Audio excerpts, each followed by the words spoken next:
উনি হত্যার ঘটনার বর্ণনা দিয়েছেন যে উনি যখন শেখ হাসিনা পালিয়ে যান এই খবরটা পাওয়ার পরে ওসি সাহেব বাইরে ডিউটিতে ছিলেন, শাহেদ বা জায়েদ, ভেতরে আসেন। ভেতরে এসে উনি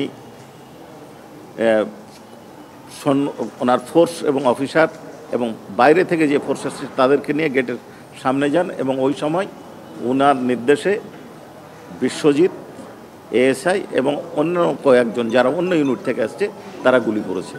এবং তাদের মধ্যে যে পরামর্শটা উনি দেখেছেন, পরামর্শ দেখে উনি মনে করেছেন যে ভিন্ন কোনো পরামর্শ হচ্ছে এবং তার উপস্থিতি দেখে তাদের আলোচনা বন্ধ হয়ে যায় এবং তিনি একটু অসুস্থতা ফিল করেন এই মানুষ হত্যার ঘটনায়।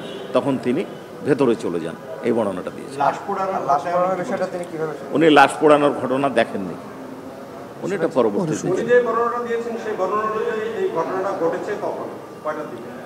4টার পরের ঘটনা, 4টার পর, 2:30টার পরে শেখ হাসিনা গেছেন ওনার ভাষ্য অনুযায়ী। আর আপনারা তো জানেন কখন গেছেন। হ্যাঁ, আগুন দিয়ে না, পরামর্শ করেছে এবং আগুন দিয়েছে, এটা পরবর্তীতে শোনা কথা। এটা পরের 15ই আগস্ট 1915।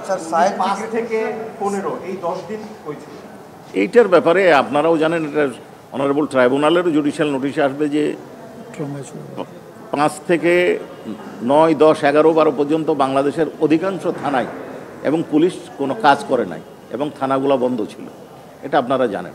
আর ওনার ব্যক্তিগত কারণ হিসাবে উনি বলেছেন যে উনি ট্রমায় ছিলেন, তবে ঊর্ধ্বতন কর্তৃপক্ষ বিশেষত ওসির সাথে উনি যোগাযোগ রক্ষা করেছেন।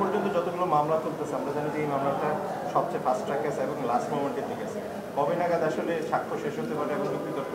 আপনাকে তো একটু আগে আমি বললাম, বোধহয় আপনি খেয়াল করেননি, আমি আবার রিপিট করছি যে আজকে আগামীকাল এই সাক্ষীর জেরা শেষ হওয়ার পরে আমরা স্ক্রুটিনি করব। আশা করছি আর 2-1টা সাক্ষী নেওয়ার পর তদন্তকারী কর্মকর্তার সাক্ষ্য দেব এবং শেষ হয়ে যাবে হয় এই মাসের শেষ সপ্তাহে অথবা সামনে মাসের প্রথম সপ্তাহে।